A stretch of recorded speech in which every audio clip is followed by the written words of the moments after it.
अगर पूरा टैक्स सिर्फ सेंटर ही रख ले तो स्टेट कैसे चलेगी? और अगर स्टेट के पास पैसा ही ना हो तो स्कूल, सड़क, बिजली, हॉस्पिटल कौन बनाएगा? यही बैलेंस बनाने के लिए संविधान में आया पार्ट 12, यानी स्टेट सेंटर फाइनेंशियल रिलेशन।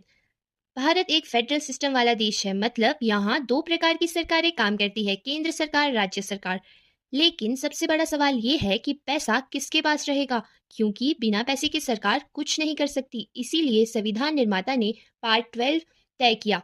इसमें तय किया गया कि कौन टैक्स लगाएगा, कौन पैसा इकट्ठा करेगा, राज्य कितना हिस्सा अपने पास रखेगा और स्टेट सेंटर में आर्थिक संतुलन कैसे बनेगा। पार्ट 12 के आर्टिकल 264 से लेकर 300A तक इसका प्रावधान किया गया है। अब टैक्सेशन पावर जान लेते हैं। संविधान में टैक्स को 3 हिस्सों में बांटा गया है। सबसे पहला है, कुछ टैक्स सिर्फ सेंटर ही लगाएगी, जैसे income tax, custom duty, corporative tax. State tax, ये सिर्फ स्टेट ही लगाएगी। State GST, land revenue, electricity tax, share tax collected by centre, इसको सेंटर इकट्ठा करती है और बाद में स्टेट के साथ शेयर करती है उनका हिस्सा, और इसे ही कहते हैं टैक्स डेवल्यूशन। अब जान लेते हैं फाइनेंस कमीशन की। आर्टिकल 280 में इसका प्रावधान किया गया है।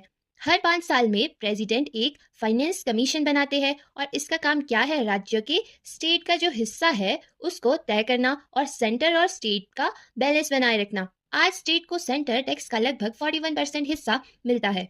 अब जान लेते हैं ग्रांट्स इन एड। आर्टिकल 275। कुछ राज्य आर्थिक रूप से कमजोर होते हैं, जैसे पहाड़ी या नॉर्थ ईस्ट स्टेट, तो सेंटर उन्हें एक्स्ट्रा फाइनेंशियल हेल्प देती है, उसे ही ग्रांट इन एड्स कहा जाता है। अब इम्पोर्टेंट फंड्स जान लेते हैं। सबसे पहला है consolidated fund. Article 266।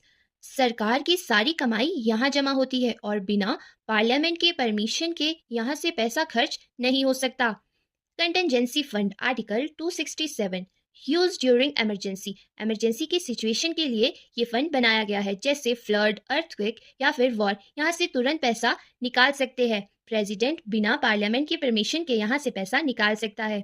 Public account, यहाँ वो पैसा रखा जाता है जो सरकार का खुद का नहीं होता, जैसे provident fund, small saving money. अब जान लेते हैं GST. GST council. Article 279A। Constitutional amendment act 101 जो आया 2016 में। जीएसटी ने क्या बदला? 2017 में जीएसटी आने के बाद सेंटर स्टेट दोनों मिलकर टैक्स वसूलते हैं। इसके लिए जीएसटी काउंसिल बना। यहाँ सेंटर और स्टेट मिलकर डिसीजन लेते हैं। यहाँ पे मैंने पार्ट 12 से रिलेटेड सभी आर्टिकल्स लिख दिए हैं। पार्ट 12 यही सुनिश्चित करता है कि सेंटर ताकतवर भी बना रहे और स्टेट कमजोर भी ना पड़े। आई होप आप समझ गए होंगे।